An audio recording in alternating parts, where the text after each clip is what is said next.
Alors, ce qui a retenu surtout l'attention aux États-Unis cette semaine, c'est cette fusillade de mercredi en plein cœur de Washington où deux gardes nationaux ont été visés par un tireur. Il y a une de ces gardes qui est décédée, l'autre lutte pour sa vie et le tireur est aussi dans un état critique, toujours à l'hôpital. On va en parler avec Frédéric Lemieux, professeur, directeur du programme de maîtrise en renseignement à l'Université Georgetown à Washington. Frédéric, bonjour.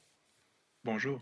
On a l'impression que ce qui s'est passé à Washington cette semaine, c'est le prétexte parfait pour Donald Trump pour déployer davantage de gardes nationaux, lui qui n'arrête pas de dire que les grandes villes américaines ne sont pas sécuritaires.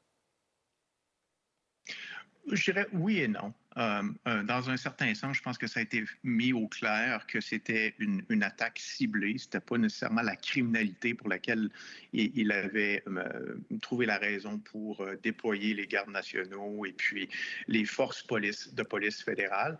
Dans ce cas-ci, l'individu est un individu connu, est un individu qui a travaillé avec le gouvernement américain, qui a travaillé directement avec la CIA et des unités d'élite en Afghanistan. Donc, on ne parle pas nécessairement des mêmes conditions en termes de perpétration du crime et motivation du crime aussi. Bon, mais est-ce qu'on a besoin de tous ces gardes nationaux dans les grandes villes américaines et particulièrement à Washington? Est-ce que c'est utile de les avoir pour patrouiller les rues de la capitale nationale? Non, en fait, on se rend compte bien souvent que ces unités-là sont mises plus en déploiement symbolique. On ne les voit pas vraiment nécessairement faire des arrestations ou faire des grandes opérations, faire des raids sur des groupes criminels ou sur des... Donc, c'est plus dans ce cas-ci, en fait, l'argument est plutôt contraire. On pourrait même se dire que s'il n'y avait pas eu de gardes nationaux à Washington, ça ne serait peut-être pas arrivé. Exactement. Bon, on va revenir sur cet Afghan là, qui est le principal suspect dans cette affaire-là. Un autre prétexte pour M. Trump, c'est peut-être celui de resserrer ses politiques en immigration. Et là, il ratisse très large. Il veut bloquer l'immigration en provenance du tiers-monde. Qu'est-ce que ça veut dire exactement? On ne le sait pas, mais il va y avoir des annonces très bientôt. Et ça risque de faire mal à tous ceux et celles qui sont déjà aux États-Unis ou ceux et celles qui veulent tenter d'entrer et d'émigrer aux États-Unis. Oui, vous avez raison. Et je vous dirais, en fait, il faut quand même se souvenir de ce qui s'est passé dans le premier terme de Trump il y a quelques années. Il avait tenté de faire la même chose. Il avait ciblé, je pense, presque une demi-douzaine, presque 10 pays musulmans. Oui, c'est ça. Et puis, ça n'avait pas fonctionné. Il avait été débouté en cours. Et puis, en fait, les raisons qui avaient été fournies n'étaient pas assez spécifiques pour justifier, si vous voulez, une discrimination comme ça dans les processus d'immigration, de demande d'asile, etc. Donc, moi, je vous dirais, on verra bien ce qu'il va faire avec ça.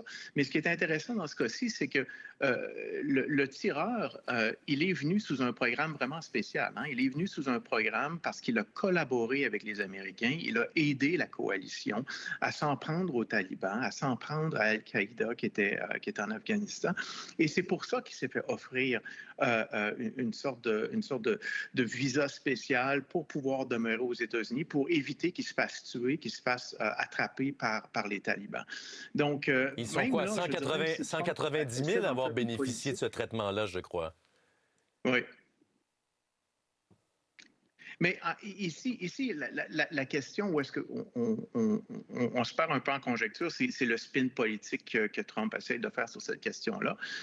Et puis, quand on regarde vraiment ce qui s'est passé avec cette communauté afghane aux États-Unis, il y a beaucoup de ressentiment à propos de ce qui s'est passé avec eux, ce qui s'est passé avec leurs proches, etc. Je ne sais pas de spéculer dans les motivations du tireur, mais je pourrais vous dire que il y aurait d'autres causes et d'autres raisons à explorer pour expliquer ce qui s'est passé ici plutôt que des politiques d'immigration. Et je pense que vous avez un ancien étudiant, si mes renseignements, mes informations sont bonnes, qui, lui, est retourné en Afghanistan après un séjour aux États-Unis pour aller, je crois, aider sa famille.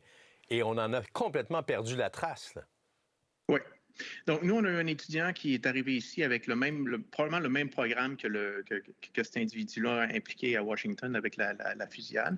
Donc, il travaillait avec les Américains, il était connu des talibans, et pour cette raison-là, les Américains lui avaient donné un permis pour venir séjourner aux États-Unis. Et puis, c'est inscrit dans mon programme de maîtrise, mais une année, 2 années ont passé, et puis là, ce qui s'est avéré, c'est que lui essayait d'avoir sa famille venir le rejoindre parce que sa famille était aussi menacée. Les gens le connaissaient et pour l'influencer, pour le faire revenir, il menaçait de s'en prendre à sa famille. Donc, lui, il n'avait pas reçu d'aide du gouvernement américain pour aider sa propre famille. Donc, il est retourné en Afghanistan pour aller chercher sa famille et il s'est fait attraper. Et ça fait 2 ans qu'il est perdu, qu'on ne sait pas où il est. Le FBI a émis une récompense de 5 millions de dollars pour pouvoir le récupérer. Et jusqu'à ce jour, silence radio. Parce qu'on oublie très souvent, et vous l'avez mentionné tout à l'heure, ces gens, ces Afghans, ont beaucoup aidé les Américains durant tout leur séjour en Afghanistan, durant cette guerre contre les talibans. Ils étaient traducteurs, ils leur ont permis de communiquer, de comprendre le pays. Oui. Puis je dirais même plus, ils ont été beaucoup plus loin que ça.